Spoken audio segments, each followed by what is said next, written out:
જૂનાગઢ જિલ્લાના માંગરોળ માધવપુર હાઇવે પર ક્ષમતા કરતાં અનેક ગણા મુસાફરોને ભરેલી પિયાગો રિક્ષા દોડતી હોવાનો ચોંકાવનારો વિડિયો અને દ્રશ્ય સામે આવ્યા છે. રિક્ષાની અંદર ઉપરાંત ઉપર પણ મુસાફરોને બેસાડીને જોખમી રીતે મુસાફરી કરાવવામાં આવી રહી હતી. સ્થાનિકોના જણાવ્યા મુજબ આ રિક્ષા આંત્રોલી ચેકપોસ્ટ પાસેથી પસાર થઈ હોવા છતાં કોઈ કાર્યવાહી ન થતાં પોલીસ અને સંબંધિત તંત્રની કામગીરી સામે પ્રશ્નો ઊભા થયા છે.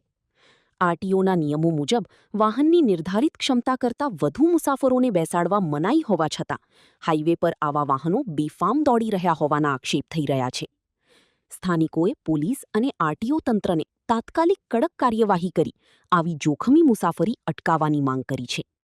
અહેવાલ જગદીશ યાદવ, જૂનાગઢ. सागर लक्ष्मी एग्रीसीड्स ना एरंडा बियारण स्टार्ट ऑन. લીલા લીલા છોડવાને એરંડા ભરપૂર, સુકારામાં ટકી રહે ને ઉપજ ભરપૂર. स्टार्ट ऑन एरंडा बियारण. सागर लक्ष्मी एग्रीसीड्स ना एरंडा बियारण कॉस्मोस. લાંબી જાચેરી માળોમાં શક્તિ છે ભરપૂર, સુકારો ઓછો ને પાકે ઉપજ લખલૂટ. कॉस्मोस एरंडा बियारण.